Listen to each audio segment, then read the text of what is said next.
Welcome back to Ronverse. My name is Ronnie, and today I am reviewing the G.I. Joe Classified series Iron Grenadier's Cobra Metalhead. I just got a new shipment which is mostly of G.I. Joes from Big Bad Toy Store. So I thought that while I couldn't get through to review all these, but maybe because these are still available, I can help out some of the people who are still on the edge on deciding if they want to buy these deluxe items or not. So I'll try to give you all the information and let you decide on that. So let's start the review by looking at the box he comes in. So this is the packaging.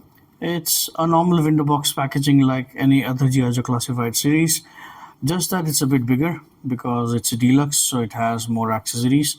But on the box, it does not say deluxe anywhere. But we know it's a deluxe because the website said so, and we paid more.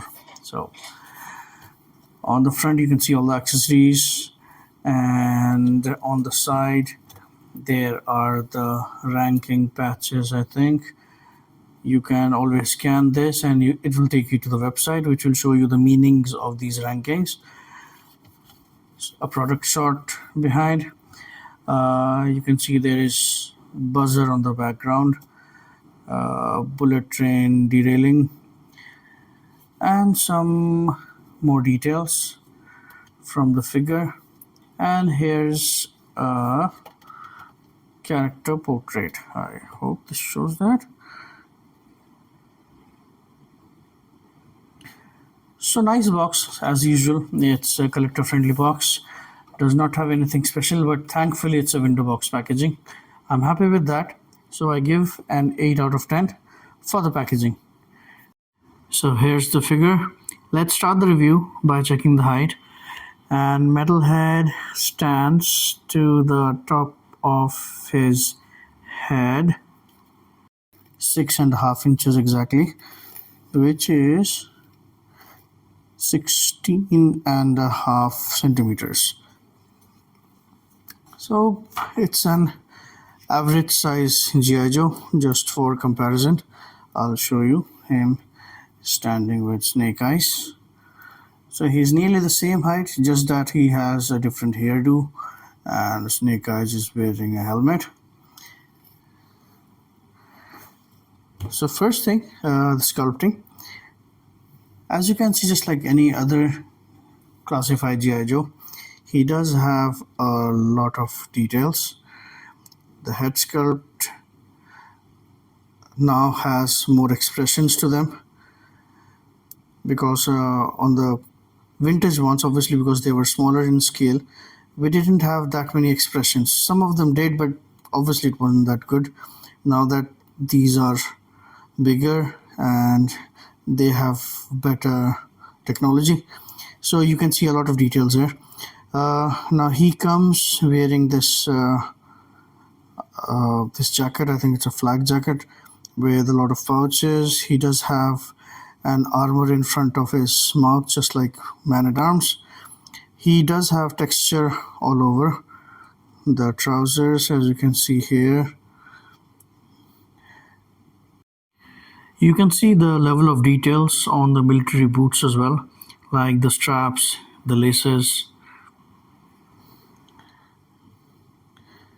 He does have some special details on the back, which is also shown on the back of the box, which is this. Even though most of the time when you display this will not be visible, because he does have some accessories which fit here. But still, if you see the way they have done this sculpting, the details, very intricate details here. A lot of hinges and knobs, very nicely done. Even here has good amount of details, like the way it flows. Now sculpting also includes how well the accessories are made. So firstly, I'll start with the rifle that he comes with.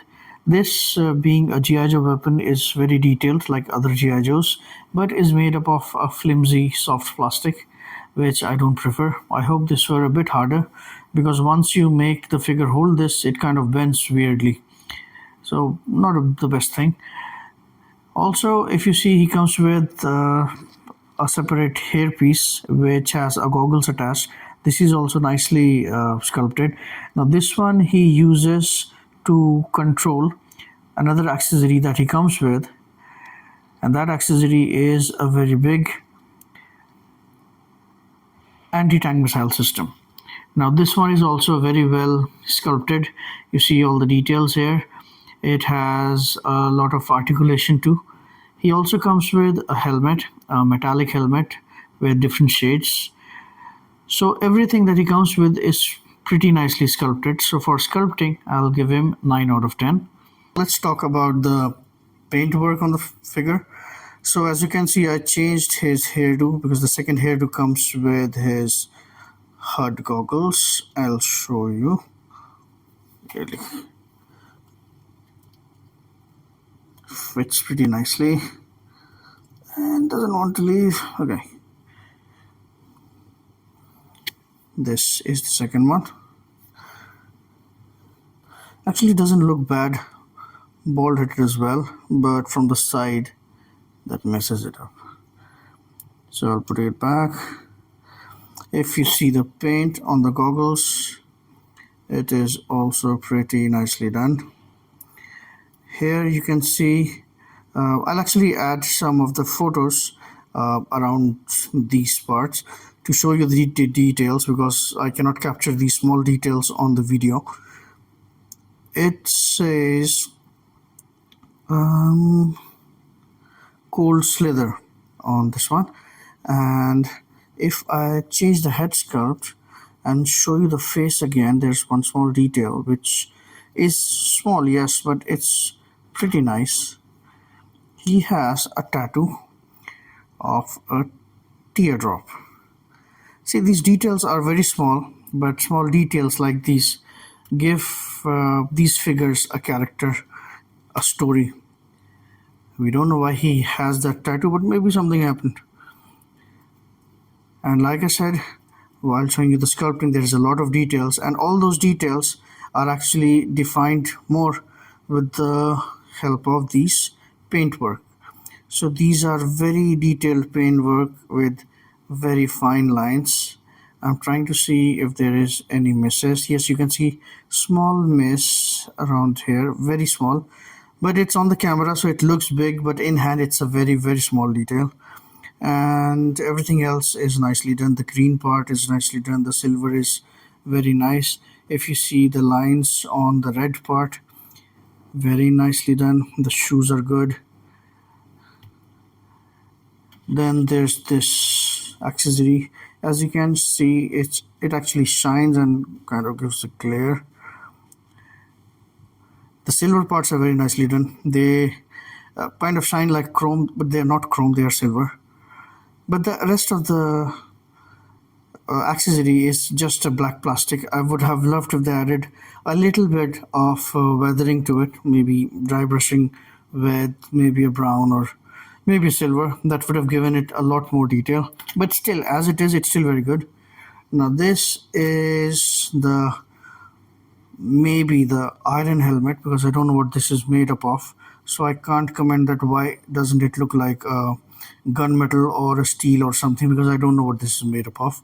But whatever this is, it has different colors. It has yellow eyes. It does have silver parts, like we used to see some old warriors with some chainmails, so something like that. I don't know what that is, but this is also good. If you see the missiles that he comes with, these missiles have blast effects which are made of translucent stuff, and they are colored accordingly. So they are red from here, they change to smoke around here, so that becomes white, and they come in different sizes and all are painted very nicely. So yeah, the paint is equally good, just that I always want any kind of machine to have some kind of weathering or some kind of wear and tear to show, because they are metal. But still, it's a very good paint job here, so I'll give paint a 9 as well. And now we'll check out the accessories. The first thing, like I told you, he comes with a second hairdo with the glasses. He comes with this helmet. This is all the things that he comes with, but I'll show you a bit of detail still. Right, and then he comes with the anti-tank missile system. I just named that this, but I don't know what's that called. I think it is an anti-tank missile system because his introduction says so. This is actually the main weapon system that he comes with. He does come with the rifle. He also has this red and black submachine gun. Focus. And this is very well made, but again it's made of soft plastic. And he does have two leg mounted missile system, like it's mounted on his hips, on the thighs actually. These are two missile systems, and he comes with a small knife. So I'll just show you the fully decked figure. Just give me a second.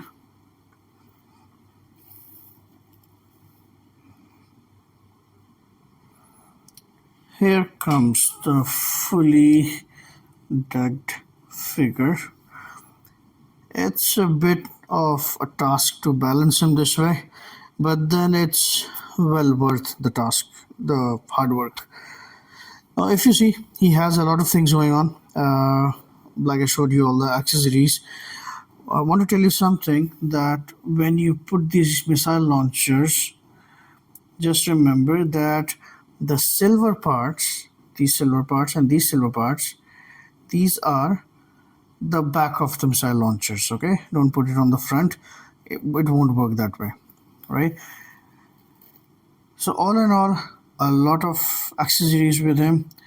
He's not actually having all the accessories in hand, because I do have the other helmet and the other hairpiece as well. So for the accessories, I want to give it a 10, but then I'll give it a 9 only because of the very soft and rubbery guns. Like if you put this in his hand, they tend to bend in a certain way, which looks obviously weird for a rifle or a gun. So it's a 9 out of 10, but then still a very good set of accessories. Now we will talk about the articulation. So if you have been a fan of GI Joes now, or even years back or decades back, you know, for its time it's always been great with articulations. Even when they were launched, they were ahead of its time in articulation. So I'll show you the articulations here, how it works. So the head goes that far down, so which is not much. It goes that far up. Because of the hairdo, it does get stuck. But the weird thing is, it does have double ball joint, one on the top of the neck and one on the base of the neck, but still it doesn't move much because of the collar here. He does rotate all the way, even with the long hair. He has tilt. These work from the base of the neck as well as on the top of the neck, so this works very nicely. His shoulders go this far up, of course. It's better than 90-degree. The butterfly joint actually works. When in the beginning of the video he was standing with his arms behind his back, this butterfly actually helped a lot. He has a bicep swivel.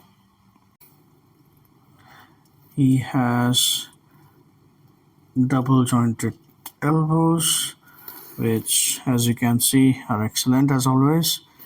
He does have a wrist rotation and a gun holding hinge. Works nice. The only issue with my figure here is he has a bit wobbly ab crunch. It's not very wobbly, that's why he was able to keep the accessories intact and he didn't fall off, but it's still a bit wobbly. He bends this far forward even though he's wearing the jacket, so which I would say is a good thing, and he goes this far back as more or less nothing, but the front crunch is good. His hips open this wide. They are a bit restricted with the thigh pads, but still it's fine. It goes decent. Goes up this much, so 90-degree, decent. Goes back a little bit, but it's okay. It's nothing that bad. He has a thigh swivel. He has double jointed knees, very nice again. He does have a boot swivel as well. He has a hinge foot. It goes forward this much and goes backwards all the way. He does have a rocker as well. No toe hinge, but it hasn't been a problem in posing till now. So only because of the wobbly abs, I'm giving it a 9. It's a very good set of articulation, as always with G.I. Joe classified series. Now the fun factor. Personally, I think when it's a character which is more of a true builder, because he does come with a helmeted head as well, which means you can always hide that this might not be Metalhead, might be someone else. So this can be a army builder. My personal feeling is army builders should be the cheapest ones, like so that you can buy a number of them and make an army. But then he, being an Iron Grenadier, comes with a lot of stuff which is not bad, but then they won't look good as a line of stormtroopers standing together. It won't look that good. They will look like, if you have 10 army builders, maybe one or two of these, like a specialized military person. So a fun factor, because of the accessories, because of how good its movement is, how good is the articulation, the paint, and nowadays the details, the sculpt, it's just top of the line. So I would say fun factor is a 10 out of 10. Whatever I expect from a G.I. Joe, this has the accessories, the playability. So I will keep it at a 10. When it comes to value for money, though, I want to say that it's a bit expensive because it's a deluxe figure. But in today's market, if I compare this one, I can only compare it with a few of the deluxe figures. For example, I can continue with one of the deluxe from Valaverse. This one cost $35.99. The Valaverse Deluxe with similar kind of accessories, bit different but the same amount of plastic, costs $44.99. So if I kind of compare these things, or if I compare with Deluxe Marvel Legends, which can go up to $49.99, so I think its value for money is not bad at all. It's pretty good value for money. It comes with a lot of stuff and a very intricate paint job with these kind of character defining details. So I will give value for money as a 9 out of 10. Overall, this figure, if you are into army building, then it's, I would say, one of the best figure, because it comes with all kind of accessories that you would need, and two hair do and one helmet as well, so different faces. So overall, I'll again give it a 9. It's just that the wobbly waist is a thing for me. It keeps bothering me. If you are thinking of buying it or not buying it, trust me, if you are into army building and you don't buy this, you're going to regret this later on. It's a very good head sculpt and everything else is very good.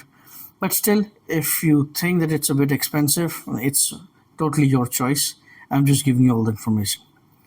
So thanks a lot again for staying with me, for coming back for my reviews. Please do like and subscribe and share my channel so that I have more followers. Like I always say, these are free for you, and this will actually help my channel a lot. Thank you, and I hope to see you guys again. Take care.